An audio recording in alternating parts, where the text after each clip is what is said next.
I'm back with another video. Um, why is that saying? Anyways, I wanted to share with you. Sorry, I'm still learning this video thing, but two big steps to fostering that I wanted to share. I've been thinking about what valuable things I can share with others about the process while we wait for our first placement. And I would say one of the things that you would definitely want to have in fostering is patience. And for me, that's been a big step because I've had to be patient for a lot of things in my life, and I've learned patience, but it's just something that you continue to learn. And with fostering, I've had to be patient already just before even getting a placement, like in so many different areas.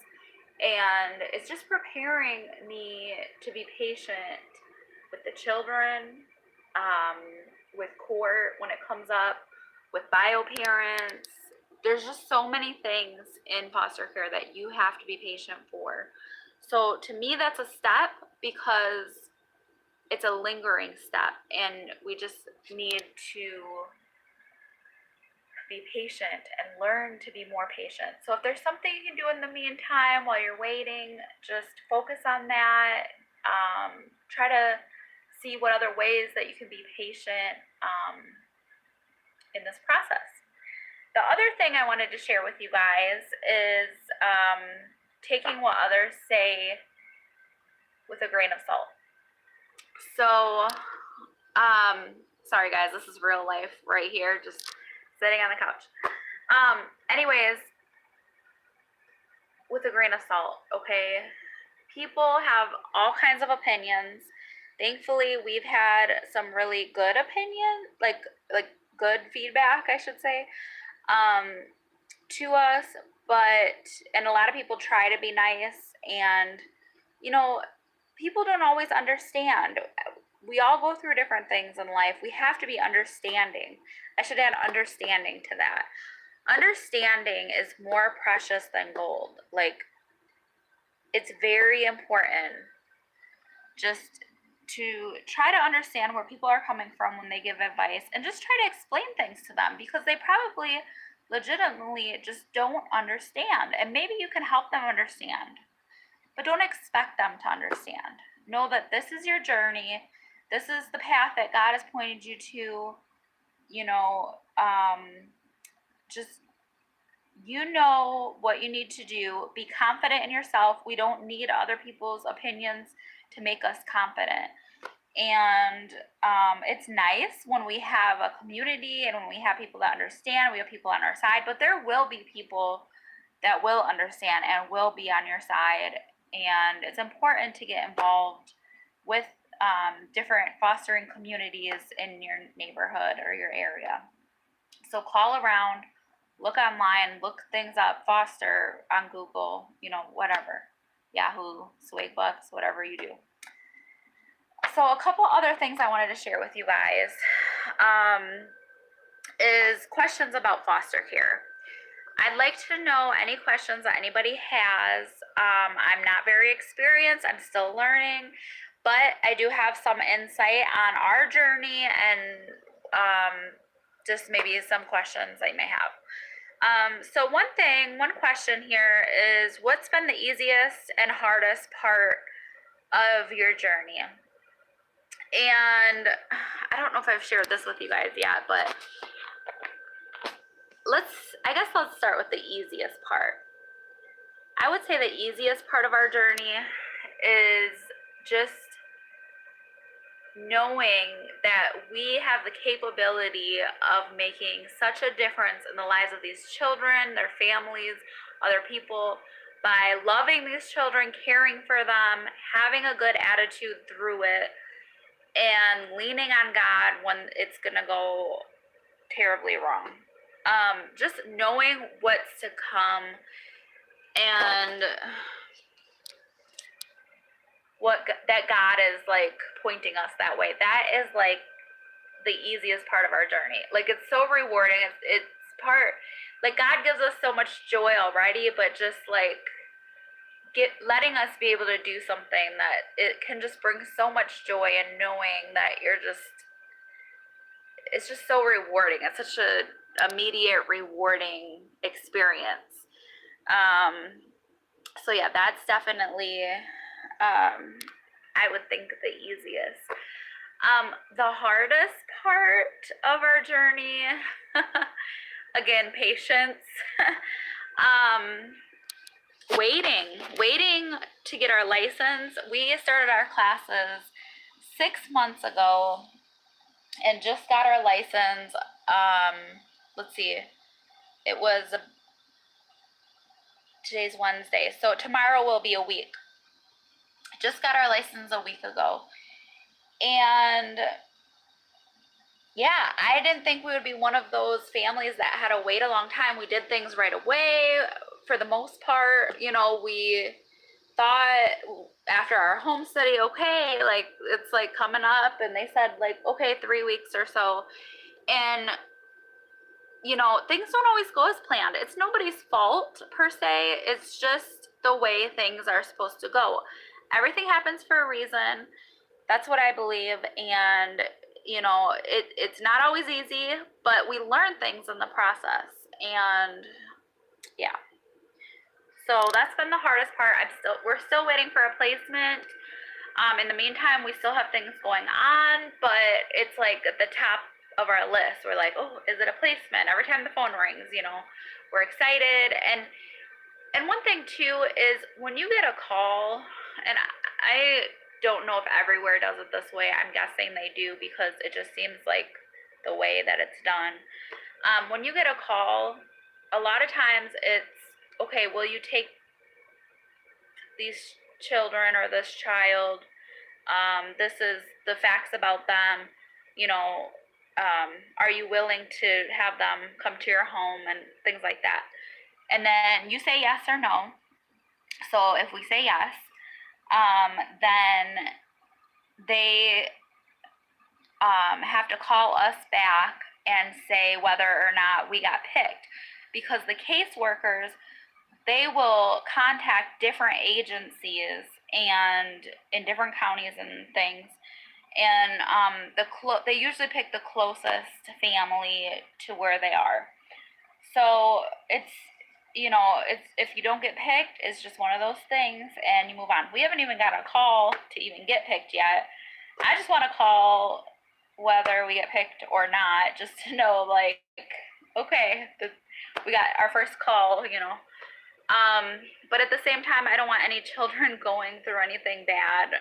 You know, it's like you want it, but you don't want it, because you don't want any children that are suffering right now, or any parents that are suffering, like bio parents that might have done something that maybe they didn't understand was a big deal, like run to the grocery store, you know, and leave their children home. It might have not even been something that they realized, like, duh, I should have done that. Like, what was I thinking? And then it's like their whole world's torn apart. You know, a lot of bio parents, their world's torn apart, and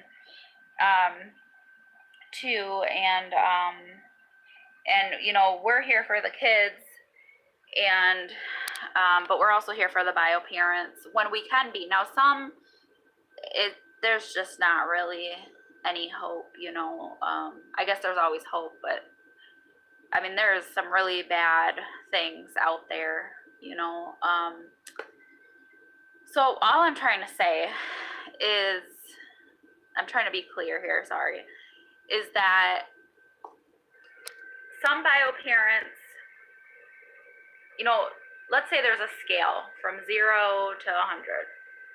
0 being like terrible bio parents, and 100 being like good bio parents that made a mistake, like a little mistake. And these children can be taken away for a lot of reasons. Sometimes we don't know why.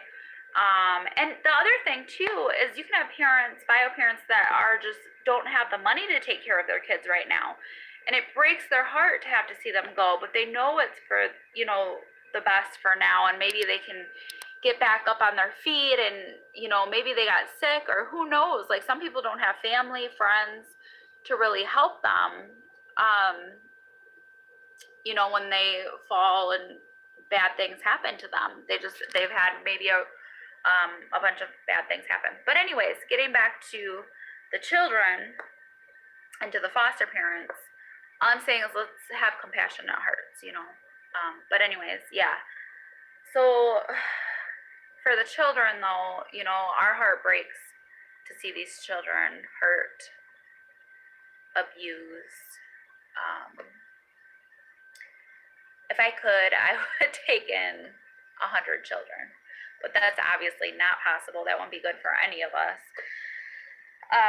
So I just hope and pray that we could get 100 people to take in a foster child and love them like their own. You wouldn't just, if you have a hard time with your foster child, like if it was your bio child, you wouldn't just give them away.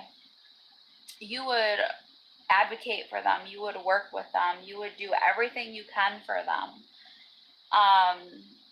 You know what I mean? Like, treat them like your bio child, but at the same time, remember that they're not your bio child and that you will eventually have to say goodbye unless you have adoption come up and you adopt. But just guard your heart, some advice there, okay? Another thing that I wanted to share with you guys, this question here, what are your thoughts on the future? Well, we kind of just said some of that stuff. One thing that I always think about is that in the Bible, it says God gives and he takes away. And I look at Job's story, and we should be thankful every single day that people that we love are here with us on earth. And some have passed away. I had a good friend of mine pass away at a young age, and it was difficult. But we need to be thankful that for the people we do have here by us that we can talk to. We need to have a thankful heart. And I kind of lost my train of thought there, but yeah. So thankful. Oh, I know what I was saying. Okay, sorry. You might see that a lot. I just sometimes, I blank out. Oh, I got it. Okay. But yeah, so bear with me a moment, okay? I have to laugh at myself because I can't get frustrated, You just gotta laugh at yourself sometimes. There's no point in getting frustrated over little things. Just roll with the flow, I guess. Sometimes, not all the time. So yeah, so one thing I think about is God gives and God takes away, and that's so true. Like, we just have to know that, and we have to know, like, we are blessed to be given anything good, any children, any best friends, any church that we love, any job that we love, any, I'm more so talking about people, but anything. Sorry, my ear itches. I have really bad allergies, so sometimes, but yeah, we need to be thankful. We are blessed just to have those people. We are blessed to have these foster children that we're able to help, that we're able to do something for, not just for us or for them. It is for them. We love them. We want to love them. It's for their lives, but also for our community. We want good communities, and we need to be helping these children so that our community can be better and grow. And yeah. So next question, moving on. And something else I want to say is there's going to be a lot of wonderful moments. These children they're children. They're children that are hurt. They need love. They need patience. They need grace. And they need, just so many different things. But the pain that we might feel, it's so worth it. It's not about us. It's about them. It's about our community. It's about other people. Life is about other people, not about us. And that's something that I learn, and I'm still learning as I get older. And it's about God first and foremost. And God wants to use his people to help these children. We need to be doing more for them and loving them well. Okay? So let me know any questions you have, any comments. I'd love to hear. So why should we do foster care? Again, what I just said, society, community, the kids need love. They need to feel love. A lot of them haven't had a family. They haven't felt loved. Please help them. And even if you can't take in a foster child, help a family, babysit, and you can help these kids. Give things to families. And I'm not saying for us, we have been blessed. We have I think we have everything we need right now. But, there's some people that start off and they don't have much money to buy anything for the kids, but they still want to foster and help these kids, help them. By the way, CareNet and Starting Point, they help give certain things too. So you can always call and ask them. There's foster closets. There's all kinds of things. There's foster groups online that you can join on Facebook or wherever, that can be very informal. So yeah. And then I was going to talk a little bit about the costs of foster care, but I'm going to share that in another video and talk to you more about that later because this video is getting longer. I'm trying to think of anything else I wanted to share with you guys today. I just would say to work on yourself, and you don't have to be perfect to do this. You don't have to. One thing I wanted to share, you can be in debt and still be a foster parent. It's not about that. It's about having enough money to live, for all the things you need to do now, like your rent, your gas, your whatever you have going on, your utilities, your insurance, to be able to pay all that per month, and your food, keep your house stocked with food, and still have extra if you need it to spend on these kids, which eventually you'll get reimbursed, but still you'll have money coming out as well. So it's not, if you're in debt and you're like, oh, I can't foster because I'm in debt. No, you can. It's just a monthly budget. How's your monthly budget look?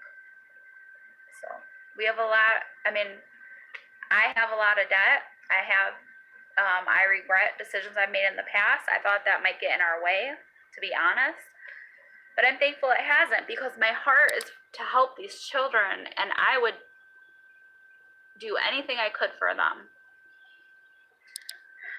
So I already love them, and I haven't even met them. And I know when I do meet them, I'm just going to fall in love, and it's going to be hard when they go, but you know what? The pain is worth it. It's worth it. So let me know what your thoughts are, and I hope you guys are having a blessed day.